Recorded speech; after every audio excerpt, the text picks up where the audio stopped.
Therefore, they can tax directly. And a motor system is not a classification of taxes. But what the court did is they presumed that the motor system meant a classification, ruled accordingly, which was totally erroneous, and every other case since then has quoted that one. So you get Gavro's case, which quoted it, then Winter Haven Stables, which quoted it, then Gavro's, which quoted Winter Haven Stables and Caron, and then the next one, Joe Jock, which quoted all those, and so on. And as I told the judge already, there's some preliminary arguments. If that initial case was aired, then everything after it is also wrong. And I said, you can't take one case. This is their favorite trick on precedent, and I want you all to be aware of it. It's a big fear that I have, because I've seen them do it. They'll take a case where the entire set of facts was never put to the court. The entire argument was never put to the court. And the court will only rule on what's in front of it. Then they get a decision in their favor, and they try and use it as a precedent. Now, the problem with that is you get to the next case. In this case, Ed Dick's case, as I told the judge, we don't know what was put in the factums to the court in the Privy Council in England and Caron. We don't even know when Winter Haven Stables or Gavro was put to the court. I mean, I do because I know I've talked to Gary or Mr. Gavro before. But the court doesn't know, and the Crown doesn't know.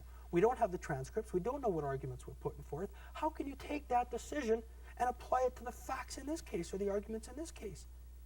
You can't. You cannot take a precedent and just unilaterally apply it and say, we're going to apply it because the judge ruled on this issue. They can't do that. And the other thing to keep in mind is the questions put to the court.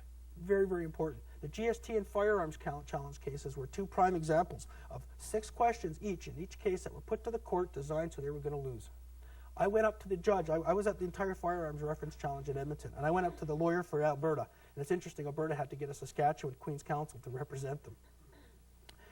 And I talked to him for 5 minutes, answered all my questions, very, very happy, until I showed him. I said, here's your 6 questions. Why did you write these so you're going to lose? Oh, no, he said, I wouldn't do that. And I said, you're wrong. Look, this is where you're going to lose. And I went through each point. He looked at me for 2 minutes, 10 seconds. He looked at me, turned around and walked away, wouldn't even answer me, never talked to me again. And I told everybody right there, they're going to lose that case. And they did. The most important thing in those cases is the questions put to the court. In Ed's case, they came up and after I put all our initial arguments forth, they came up and tried to put the questions to the court. Is income tax ultra vires the federal government of Canada? Well, then they quote Winter Haven Stables and Gavro's case.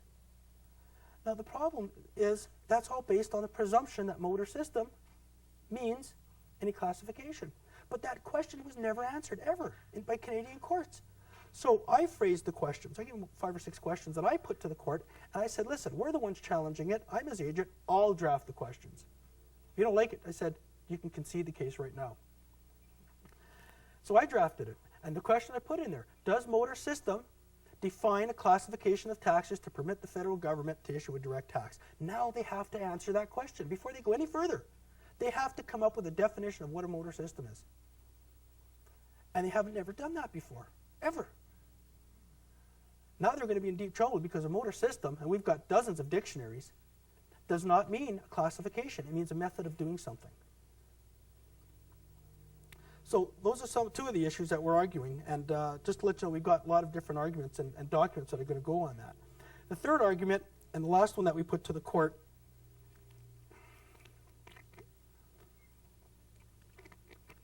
deals with Section 91 of the B&A Act.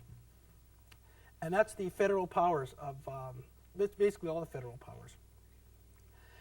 The opening enacting statement, preamble, Section 91 is very clear.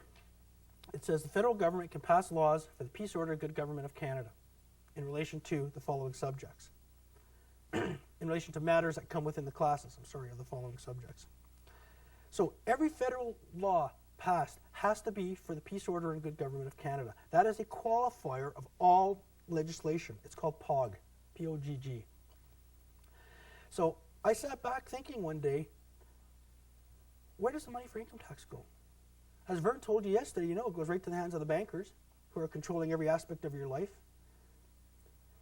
Does that contribute to the peace, order, and good government of Canada? Absolutely not.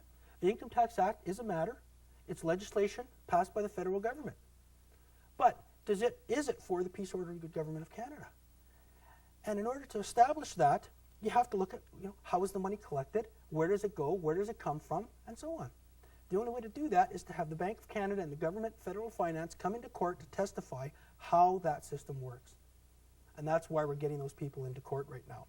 And we are going to prove that the Federal Income Tax Act is not for the peace, order, and good government of Canada, because the money is created from nothing. Compound interest is then demanded back, which is mathematically impossible to ever pay off. It can never get done. And it does not contribute to peace, order, and good government of Canada. And we are going to have to define what peace, order, and good government of Canada is. And I think the words on that, I think, are fairly clear. It has been defined a little bit over time. But that will come up at court. And when you look at cases like the sad case in Alberta of Tony Stephan, where they were just after him left and right a couple of years back, and his wife went and killed herself, and then told her husband to take the insurance money to pay off the vultures at Canada Customs. Does income tax contribute to the peace or order of good government of this country? Absolutely not. And we've got horror stories that are filed in writing with the court of what income tax is doing to this country. And you could say the same for every act, every income tax, or every tax in Canada, I should say. So those are the three ones that we put to the court in Ed Dick's case. The issue of POG, it's an issue that has never been put to the court in Canada. No lawyer has ever even thought of it. And the Crown tried to have it dismissed because there's no case law to back it up. Well, when they brought in their phony charter, was there any case law on the charter to back it up? There's nothing. They had to start from scratch and work its way forward, right? And because it's a new issue, that's what the courts are there for. They're there to decide new issues, not sit there to simply rehash old issues over and over again. So they're going to have to come up with a definition, and they're going to have to decide the issue. So in the next week, we'll get an answer from Stansfield, and October 29th in Vernon, that whole week is set aside, and whoever we get from the federal government will be on the stand. We'll be getting out press releases, we'll be getting out various emails to all of us, and I'll tell you, we could use the support. That's going to be one of the most interesting cases on taxes in Canadian history, and we're going to need the support of everybody to be there. So we'll keep in touch with everybody, and the first time we were in court, we had about 70 people, and I want to get about 100 this time. We had standing room only last time, and the court was just packed, and we're going to do that again. Briefly, another case in the Okanagan is Kirk Galbraith. We set a precedent the other day. It's kind of like a game of leapfrog. Canada Customs passes an order in council or regulation, and then they say, sorry, we're taking your rights away, and then you got to fight it in the courts, you win, they try to pass new legislation, and so on. Well, there was a case in BC, came out June 15th. The guy had gone to court, and one of the answers he wanted was that he wanted a stay of proceedings on the original conviction. He got convicted in provincial court of failing to file. He wanted the compliance order stayed pending his appeals. And the Court of Appeal finally upheld in BC. They can't do that. They can stay the fines, but they can't stay the compliance order. And this is what Canada Customs wanted. Because now they were coming back and saying, great, we don't care, go appeal all you like. You got 30 days to file your documents, your T1 forms, or we're going to charge you with failing to file or failing to comply with a court order now under the criminal code. So they wanted this. They wanted this badly, and they got it. Until just recently. We showed up in court, and in Kirk's case, Kirk was convicted. He was unrepresented, and we went to file the appeal, and because it wasn't within 30 days, we got to get leave. In order to get leave, you got to establish merit. And Justice Wilson of the Supreme Court, after going through hearing all my arguments, said there was no merit, so it's going to the Court of Appeal now. But they went and charged Kirk with failing to comply with a court order because he's not filing the returns, and they wanted him.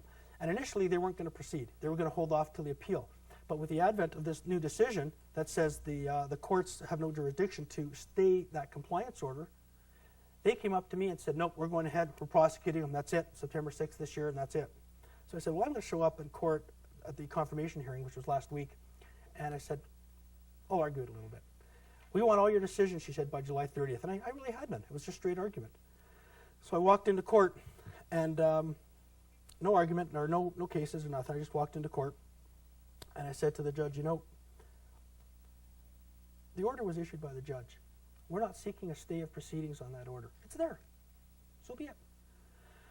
But what we're seeking, I said, is an adjournment of the trial until after the appeal process has been heard. And this Crown, she was livid. Lindsay's coming in through the back door. He can't do this, and on and on and on. She just went. You can just see the red steaming from her. And the judge just said, look, calm down.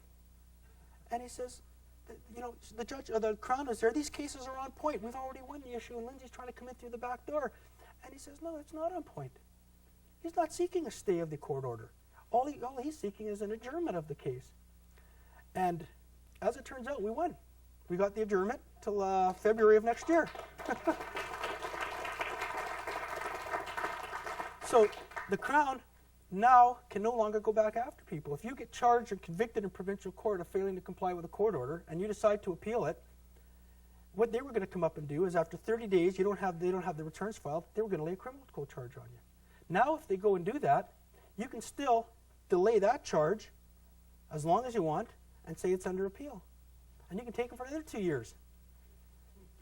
And they're furious. They know the implications, and they were not happy. The case has got adjourned so many times. The one lawyer originally dealing with it got fired from the company. And now they had another one come in, and she figured she was just going to come in, and that was it. And it didn't work out that way.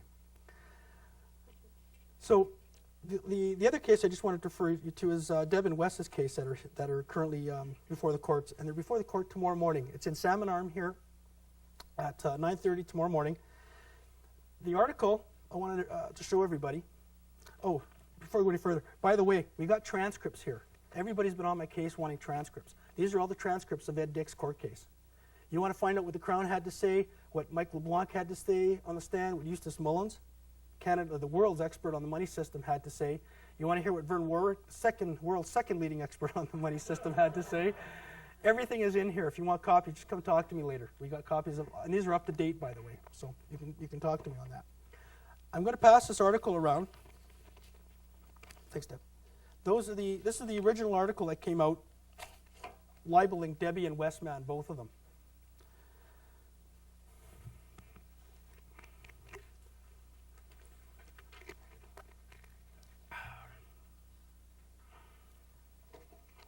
Thanks, Dave.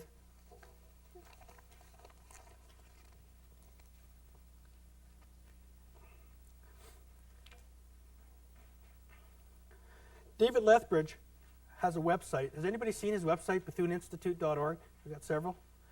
His website, and I've seen everything in Canada, believe me. I've read. I figured I had seen all the hate you could imagine. His website just floored me when I seen it. It was the most hateful piece of work I've ever seen in my life. If you are not a communist, you are a fascist, you are a racist, you are a skinhead, you are a Nazi, and on and on and on. One of those 4 or 5 categories. It was just ludicrous.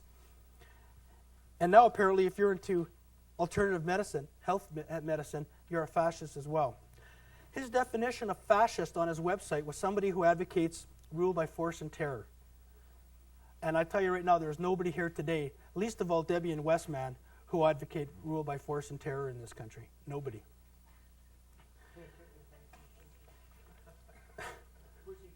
I was waiting for some dissent there, and obviously there's none, so...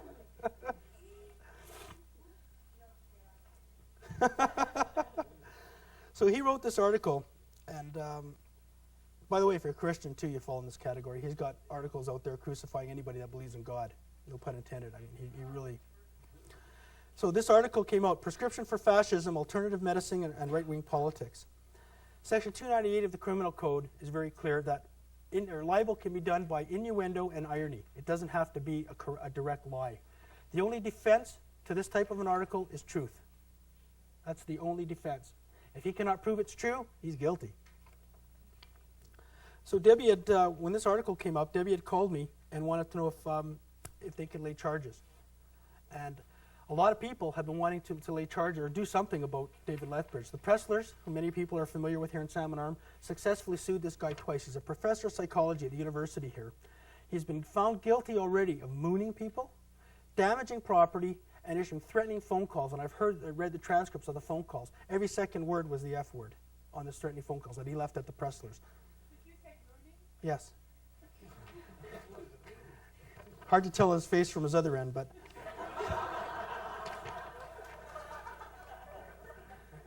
It was a debatable issue at court. I guess that was his argument. Which end was it, right?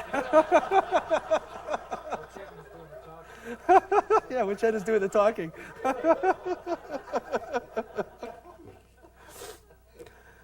So this article came out, and libeling both Westman and Debbie, and we went down to Salmon Arm to lay the charges, and she wanted to know if she could do it. And I said, yeah, you can, but my concern is you're going to go, especially in the place, the Salmon Arm, the JP is not going to know anything about how to do the process, or they're going to try and prevent it. And as I've said earlier, the initial prevention tactics was to prevent you from even laying the charge. Then they would try, when you get to this little hearing you have to go to, they would try to say, well, sorry, there's nothing here. So I went with Debbie as her agent originally. We laid a charge of defamatory libel under Section 301 of the Criminal Code. Libel is anything designed to insult the person, or that is, I don't have it in front of me, or that is false and designed to incite hatred against somebody. After this article came out and it hit the media with the charges, we had somebody come to the door here. Me and Debbie were here one night doing some work. Westman wasn't in town at the time, and the guy came banging on the door, very, very intoxicated, and just about got out of hand. Are you those racists they were talking about in the paper? Blah, blah, blah, and on and on and on. And it took 5-10 minutes to calm the guy down. Look, everything is false. They've suffered quite a bit, and I think Wes has had some phone calls, has he not? I think Wes has even had some phone calls as a result of this article. Dave Butterfield was mentioned in here as well. So me and Debbie went down. The JP, as anticipated, didn't have a clue what to do, so I had to lead him through the whole process. We got the charge laid, came for the process hearing, in which the Crown showed up, and the justice, after hearing the evidence, decided that there was enough evidence that none of what he was saying was true, and decided this guy should be brought to court. So a summons was issued for him to appear at court. And then Wes came down.